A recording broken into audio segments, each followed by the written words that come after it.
My husband stood up at our daughter's graduation dinner with a glass of champagne in his hand, a smile on his face. Everyone thought he was about to give a beautiful toast. But I knew the truth. That smile wasn't pride. It was cruelty. Because Gerald was about to announce he was leaving me for a woman half my age, in front of our entire family. Before we continue, please drop a comment if you've ever experienced something like this. We'd love to hear your story, and subscribe to the channel to help us grow. 6 months earlier, I was living what I thought was a blessed life. My name is Vanessa Coleman, and I'd been married to Gerald for 28 years. We met at Spelman College back when I was studying finance and he was getting his MBA at Morehouse. We fell in love over late-night study sessions and dreams of building something beautiful together. We got married young, built a life, had our daughter Naomi. Gerald became a senior partner at his consulting firm. I climbed the ranks to senior financial analyst at one of Atlanta's top investment companies. We had the house in Cascade Heights, the luxury cars, the membership at the country club. Every Sunday, we sat in the third pew at Greater Mount Zion Baptist Church, looking like the perfect power couple. My mama, Geneva, used to tell the ladies in her prayer circle that her daughter had it all: a good man, a good job, a good life. I believed it too. Until the night I found Gerald's other phone. It was a Tuesday in March. I came home early from work because I had a migraine. The kind that makes you want to lie down in a dark room and disappear. I walked into our bedroom and heard the shower running. Gerald's work bag was on the bed, halfway open. His regular phone was charging on the nightstand. But there was a buzz coming from inside his bag. I wouldn't normally go through his things. 28 years of marriage, I'd never been that woman. But something told me to look. Maybe it was the Holy Spirit.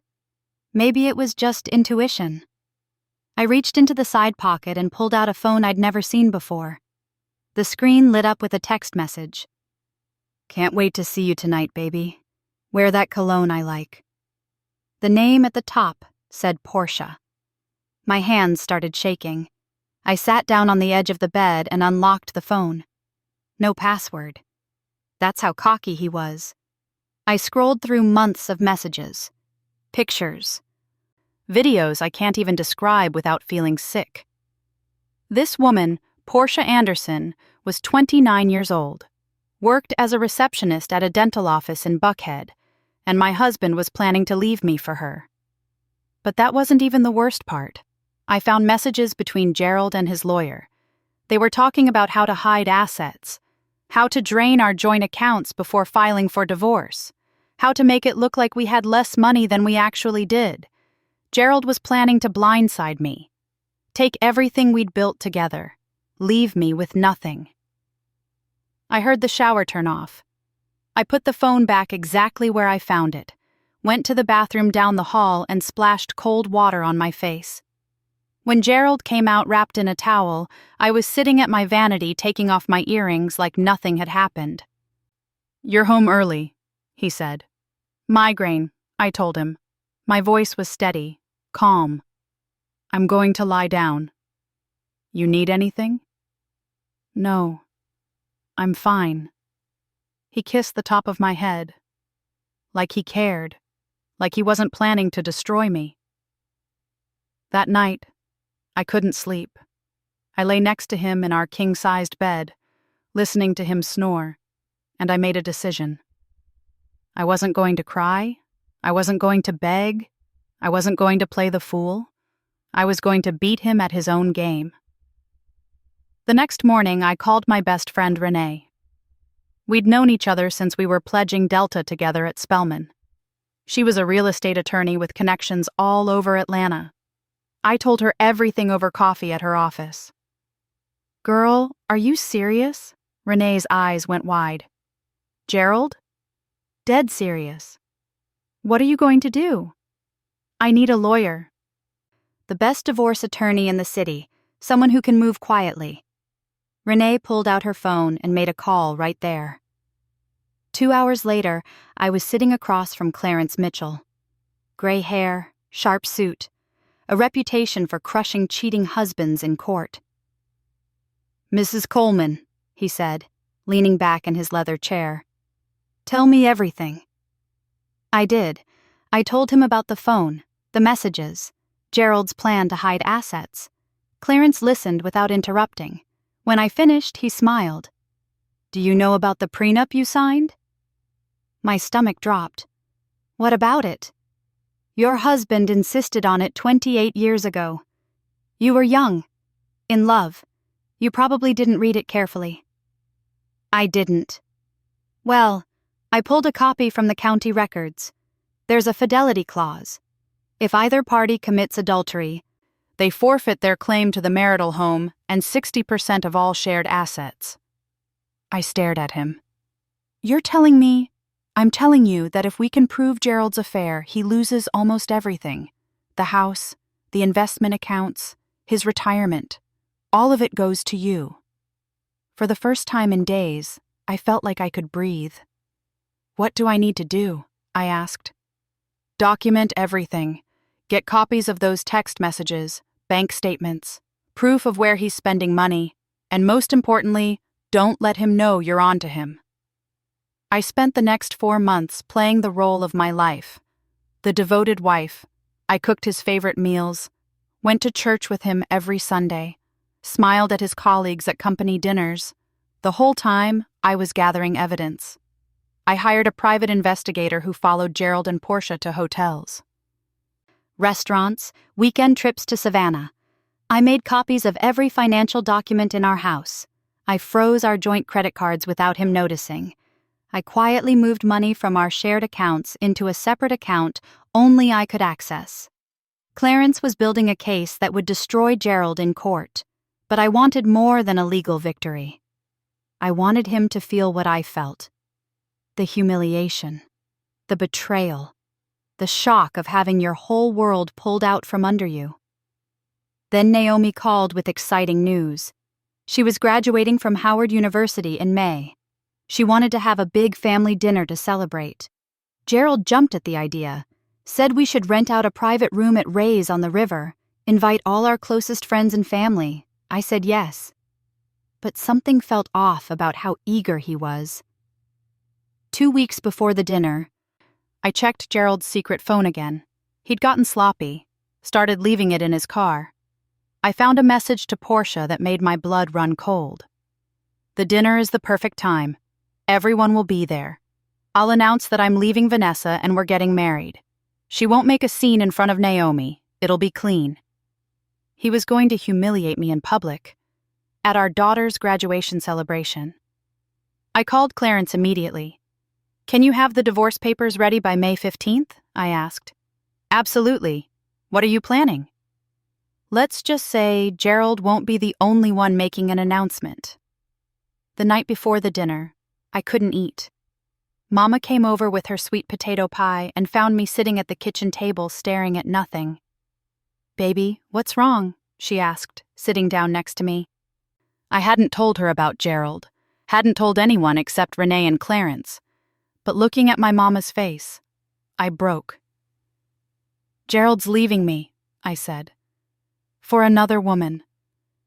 Mama's hand flew to her chest. "Jesus, have mercy." "He's going to announce it tomorrow, at Naomi's dinner." "That man has lost his mind." "Maybe, but he's about to lose a lot more than that." I showed her the divorce papers Clarence had prepared, showed her the evidence, explained the prenup. Mama read through everything with her reading glasses perched on her nose. When she finished, she looked at me with tears in her eyes. "You've always been the strong one," she said. "Ever since you were a little girl. I'm proud of you, Vanessa." "I'm scared, Mama." "I know, baby. But the Lord don't give us more than we can handle. And tomorrow, you're going to show Gerald Coleman exactly who he's been married to all these years."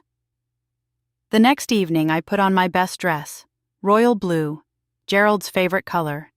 I did my makeup, curled my hair, put on the diamond earrings he bought me for our 25th anniversary.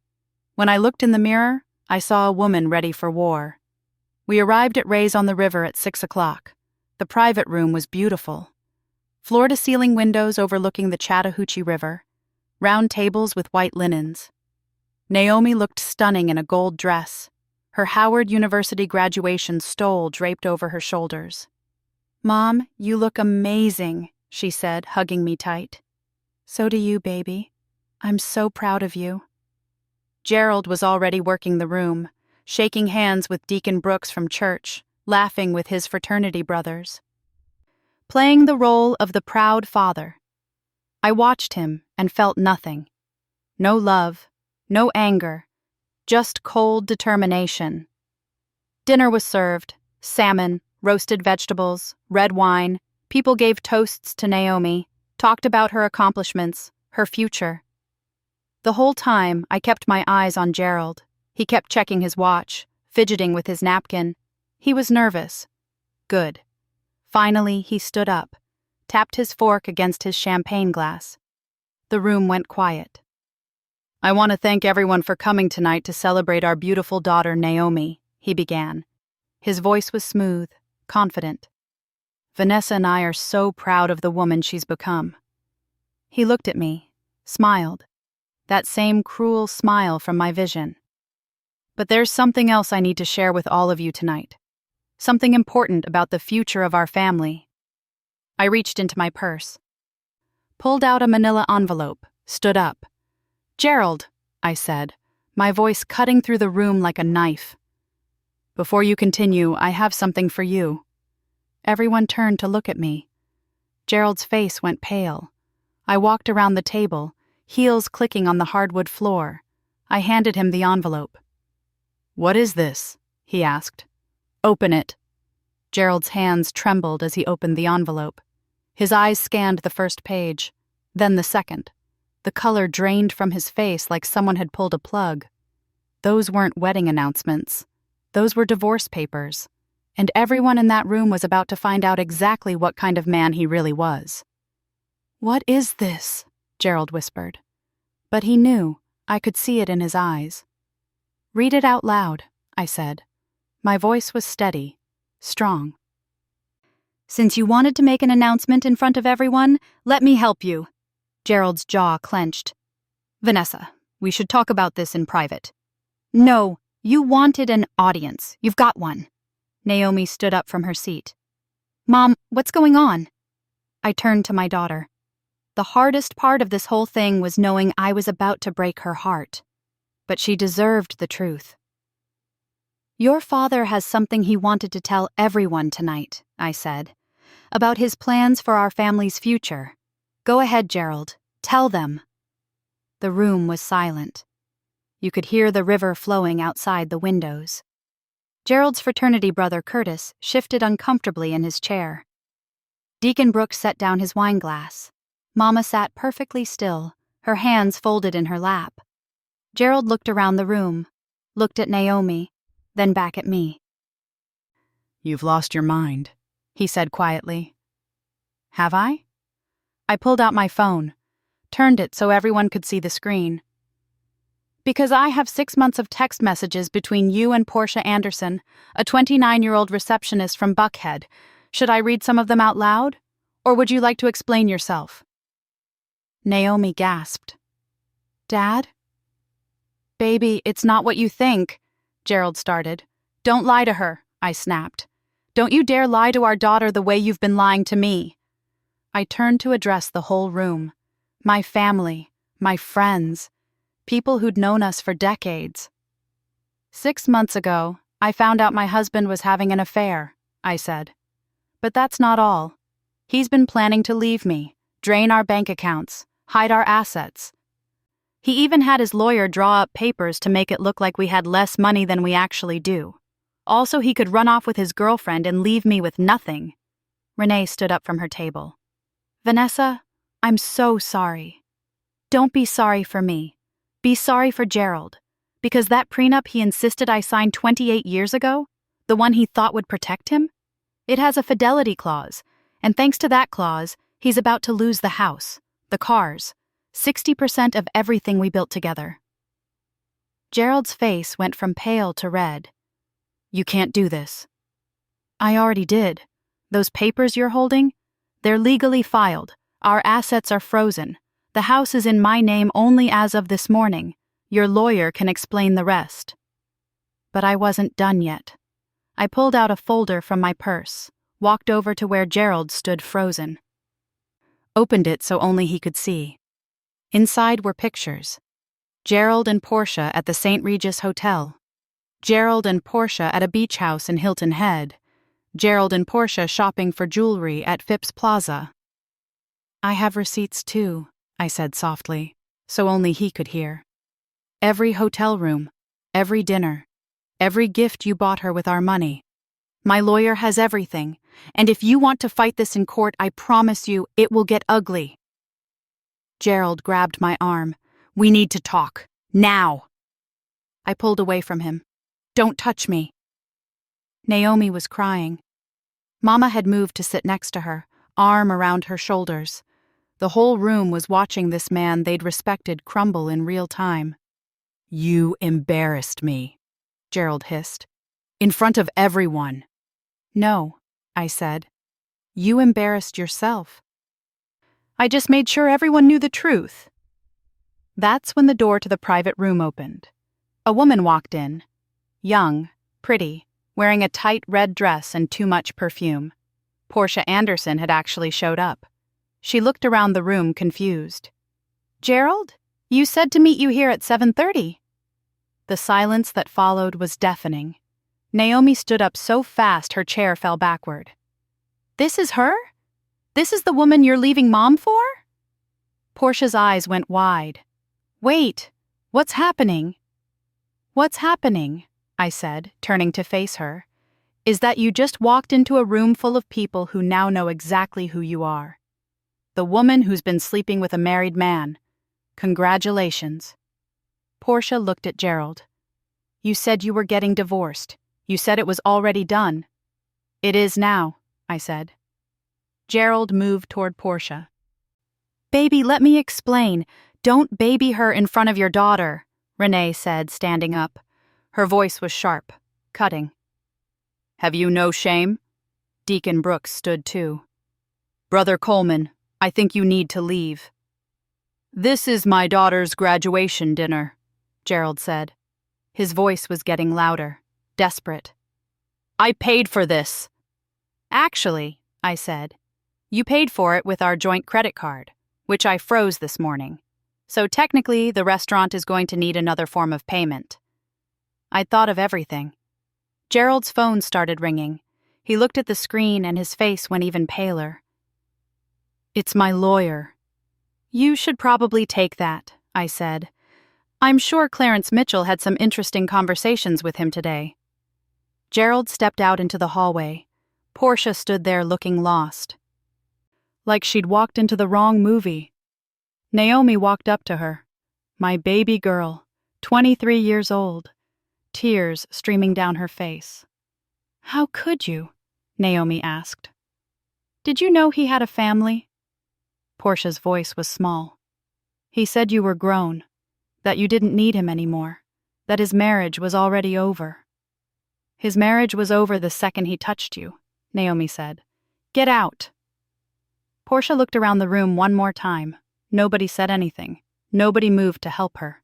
She grabbed her purse and walked out. Mama came over to me, put her hand on my shoulder. "You did what you had to do, baby." But something didn't feel right. This was too easy. Gerald wouldn't just give up. I knew him better than that. 28 years of marriage, you learn how a person thinks, how they move. Gerald was a chess player. He always had a backup plan. Gerald came back into the room 5 minutes later. His face was different now. Not embarrassed, not angry, calm, too calm. "You think you're smart," he said to me. "You think you've won."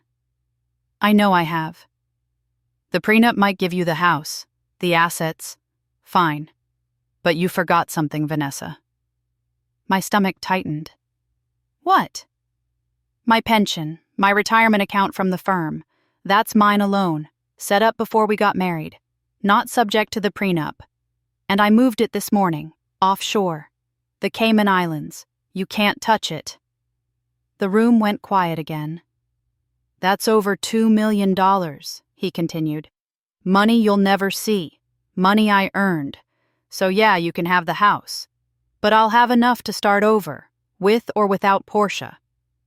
Clarence had warned me about the pension, said it was a gray area, said we might not be able to get it. I'd hoped Gerald wouldn't think of it, wouldn't move that fast. But he had. You moved $2 million offshore? Naomi said. That's illegal. It's complicated, Gerald said. But it's done. So Vanessa can keep her house and her moral high ground. I'll keep my money. He started walking toward the door, stopped, turned back to look at me. You want to know the real reason I'm leaving you? He said. It's not just Portia. It's you. You're cold, Vanessa. You've always been cold. More concerned about your career than your family. More worried about looking perfect than actually being present. I've been lonely in this marriage for years. Those words hit harder than I expected, because part of me wondered if they were true. But that's fine, Gerald continued. Enjoy your empty house. Enjoy your perfect image. I'll enjoy my freedom. He walked out, the door closed behind him. I stood there holding the divorce papers, surrounded by people who loved me, people who supported me, but feeling more alone than I'd ever felt in my life. Naomi was sobbing. Renee was trying to comfort her. Mama was praying quietly. Deacon Brooks looked like he wanted to chase Gerald down and give him a piece of his mind. And me? I just felt numb. I'd won the battle. But had I lost the war? That's when my phone buzzed. A text message from an unknown number. Mrs. Coleman, this is Yvette Washington from your office. I got your message about looking into Gerald's financial transactions. I found something. We need to talk. Tonight. I looked up, looked at the chaos around me. My daughter crying. My mama praying. My marriage burning to the ground in real time. Whatever Yvette had found, it was about to change everything. Again. I left Naomi with Mama and Renee at the restaurant. Told them I had to handle something urgent for work. My daughter was still crying. Still trying to process that her father had just admitted to hiding $2 million in an offshore account. But I had to follow this lead. Whatever Yvette had found, it couldn't wait. I met her at a Starbucks in Midtown. Yvette Washington was one of my colleagues at the investment firm. Quiet, detail-oriented.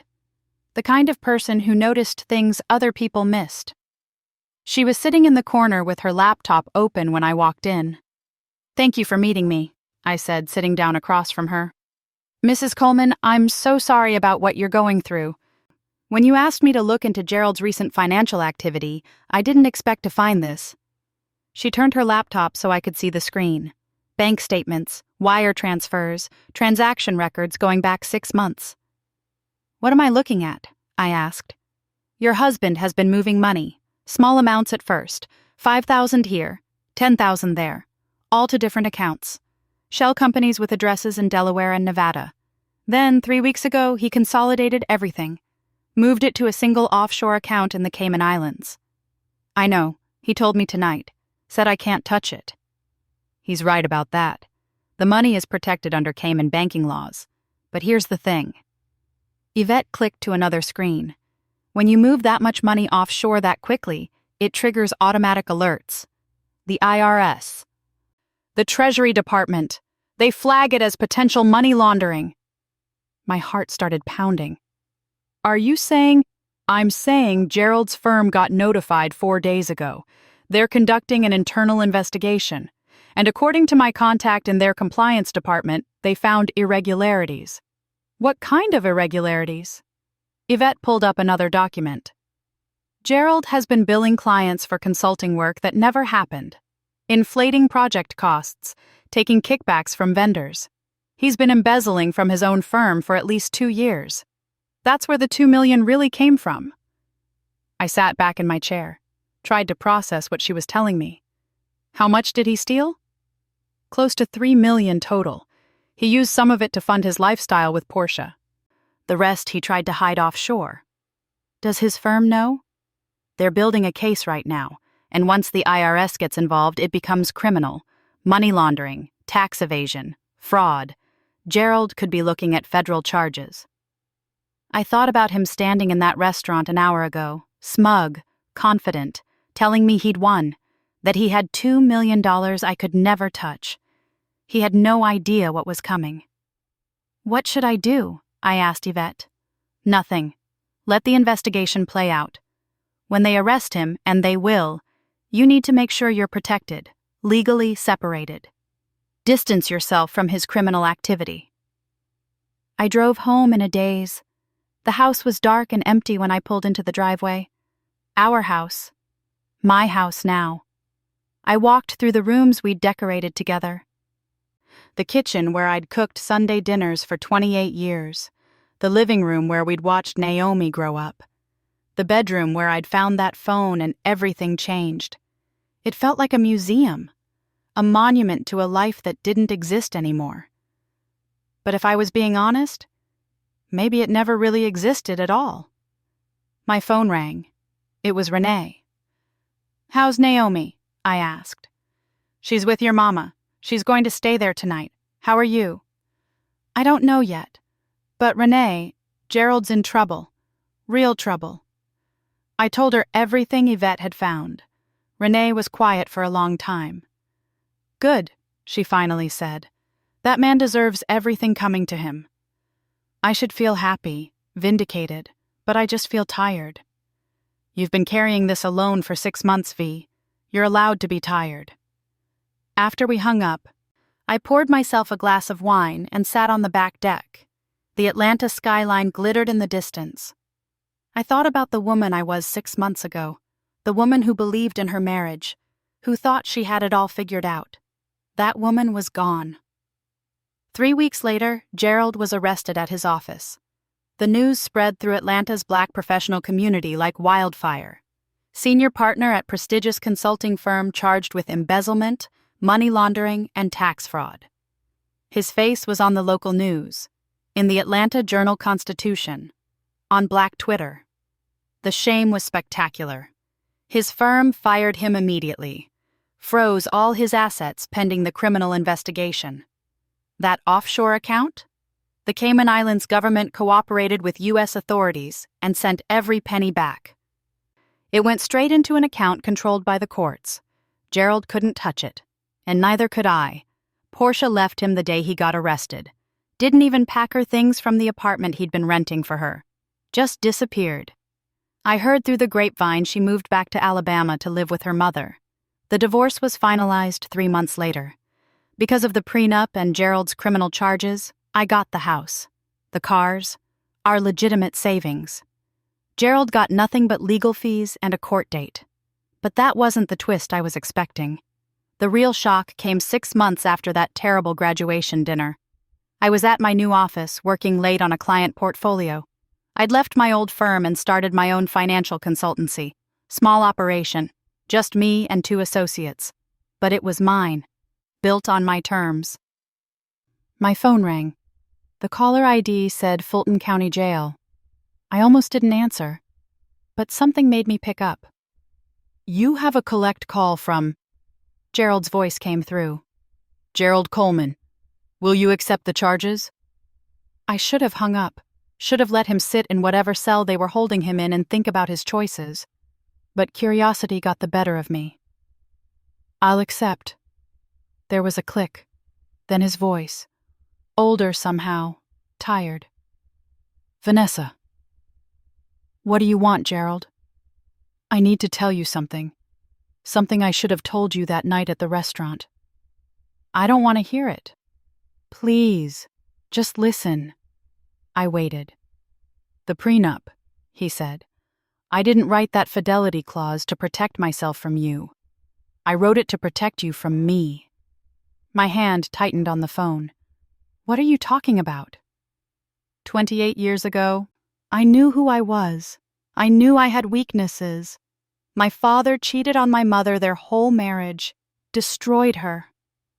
When I married you, I thought I could be different, better. So I put that clause in the prenup as insurance, as a way to punish myself if I ever became him. I didn't say anything. Couldn't. "I became him anyway," Gerald continued. "Worse than him, actually. He never stole, never went to prison. I told myself the affair was about Portia, about you being cold, but that was a lie. It was always about me, my selfishness, my pride, and now I've lost everything, including the one person who actually loved me. Gerald, I'm not asking for forgiveness. I don't deserve it. I just wanted you to know that you were right, about all of it, and I'm sorry. The line went quiet. Then, your call time has expired. Click. I sat there holding the phone, feeling something I hadn't felt in a long time. Not anger, not satisfaction, just sadness. For the young couple we were, for the family we could have been. For 28 years that ended in a jail cell and an empty house. But here's the thing about endings. They make room for beginnings. Naomi came over that weekend. We sat on the back deck drinking sweet tea and watching the sunset. She was doing well, working at a nonprofit in D.C., seeing a therapist, processing everything that happened. "Do you hate him?" she asked me. "No," I said honestly. "I don't hate your father. I pity him." "Do you regret marrying him?" I thought about that, really thought about it. "No, because if I hadn't married him, I wouldn't have you." Naomi's eyes filled with tears. She reached over and took my hand. "You're the strongest woman I know, Mom. I'm just a woman who refused to let someone else write her ending." A year later, my consultancy had 15 employees. We specialized in helping women protect their assets during divorce. I'd become an expert in forensic accounting, prenuptial agreements, and financial planning for life transitions. I spoke at conferences, wrote articles, built something that mattered. Mama said God works in mysterious ways, that sometimes the worst thing that happens to you becomes the door to your greatest blessing. She might have been right. I never remarried, never wanted to. But I dated, traveled, started a scholarship fund at Spelman for young women studying finance, bought a beach house in Hilton Head where Naomi and I spent summers together. Gerald served 18 months in federal prison. Got out early for good behavior. Last I heard, he was working at a car dealership in Macon, living in a one-bedroom apartment, trying to rebuild. I don't wish him harm, but I don't wish him well either. I just don't think about him at all. Because my life isn't about him anymore. It's about me. About the woman I became when I stopped being somebody's wife and started being my own person. That graduation dinner was supposed to be my moment of humiliation. Instead, it became my moment of liberation. And that made all the difference. Thanks for listening to this story. If you enjoyed it, please subscribe and hit the bell icon for more stories like this. Where are you watching from? Drop your city in the comments.